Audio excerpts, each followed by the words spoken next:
Mais moi, si je parle de documentaire en particulier, documentary is life with the boring parts taken out. Pour moi, c'est l'idéal. Pour moi, c'est que non, un film, il faut qu'un film soit dramatiquement satisfaisant. Et moi, je trouve, pour moi, c'est beaucoup plus intéressant souvent d'aller voir des fictions. Et je constate que je ne m'y connais pas dans le domaine de la fiction, mais comme inspiration pour un cinéaste, je trouve qu'il y a beaucoup, beaucoup de choses intéressantes en fiction. Et je regarde, on était ici tantôt pour la leçon de musique avec Robert Marcel Lepage, et je disais qu'ayant travaillé avec lui sur une dizaine de films maintenant, que ce que j'adore quand Robert Marcel arrive dans la salle de montage, et je l'invite tôt dans le processus, c'est qu'il regarde le film, pas seulement, mais c'est quelqu'un qui, évidemment, il comprend le sujet, c'est pas quelqu'un qui est nul en compréhension des questions de société, mais il regarde le film du point de vue de sa structure émotive, son rythme, il regarde ça comme une partition. Et quand je vais voir un film de fiction, je regarde ça un petit peu de cette façon-là. Qu'est-ce que ça m'apprend sur la dynamique du film, sur la structuration d'un film, sur le développement des personnages.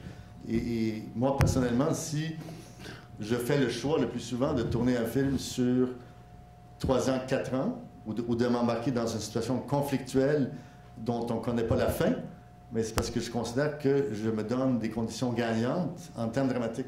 C'est-à-dire que si je m'embarque, comme je l'ai fait à 2 reprises avec les jeunes qui voulaient syndiquer les McDonald's, je sais que j'ai un gang de jeunes contre la plus grande multinationale de l'alimentation rapide dans le monde, qui est terriblement antisyndicale, et j'ai aucune idée que ça va donner, j'ai aucune idée combien d'années ça va prendre, mais je sais que les conditions sont là pour dramatiquement faire quelque chose. Ben oui.